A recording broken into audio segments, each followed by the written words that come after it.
നിങ്ങളുടെ ലക്ഷ്യത്തിന് വേണ്ടി എത്ര പരിശ്രമിച്ചിട്ട് ഒരു റിസൾട്ട് കാണുന്നില്ലേ? ഈ സ്റ്റോറി നിങ്ങൾക്കുള്ളതാണ്. ഇപ്പൊ 50 days 50 സ്റ്റോറീസ് പാർട്ട് 1 ഡേ 5.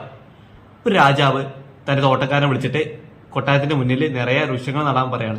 അത് കേട്ട് തോട്ടക്കാരൻ കൊട്ടാരത്തിന്റെ മുന്നിൽ കുറെ വിത്തുകൾ കുഴിച്ചിട്ട് നനയ്ക്കാൻ തുടങ്ങാണ്. അങ്ങനെ ദിവസങ്ങൾ കഴിഞ്ഞു, ആഴ്ചകൾ കഴിഞ്ഞു, മാസങ്ങൾ കഴിഞ്ഞു, എന്നിട്ട് ഒരു വിത്ത് പോലും മുളച്ചില്ല.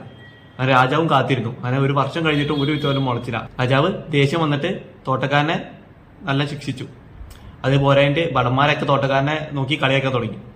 അങ്ങനെ 5 വർഷം കഴിഞ്ഞ് 6 ആഴ്ചകൾക്ക് ശേഷം 100 അടി വലുപ്പമുള്ള മരമായിട്ട് മാറുകയാണ്.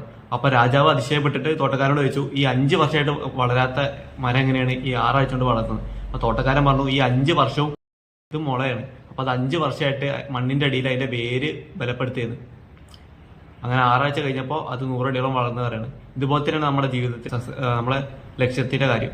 നമ്മൾ എത്ര പരിശ്രമിച്ചിട്ട് നമുക്ക് കണ്ണിന്റെ മുന്നിൽ അതിന്റെ റിസൾട്ട് കാണില്ല വെച്ചിട്ട് അത് നടക്കൂലെന്നല്ല.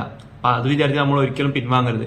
നമ്മളെ റിസൾട്ട് നമ്മളെ പരിശ്രമത്തിനനുസരിച്ച് ഒരു ദിവസം വന്നെത്തും. അത് നമ്മളെ ദിവസം ആകുമ്പോൾ നമ്മൾ വിജയിക്കും. അപ്പൊ അതിനുവേണ്ടി പരിശ്രമിച്ചുകൊണ്ടിരിക്കുക. ഈ വീഡിയോ ഇഷ്ടപ്പെട്ടാൽ തീർച്ചയായും ലൈക്ക് ചെയ്യുക, നിങ്ങളുടെ ഫ്രണ്ട്സിന് ഷെയർ ചെയ്യുക, ചാനൽ ഫോളോ ചെയ്യാൻ മറക്കണ്ട.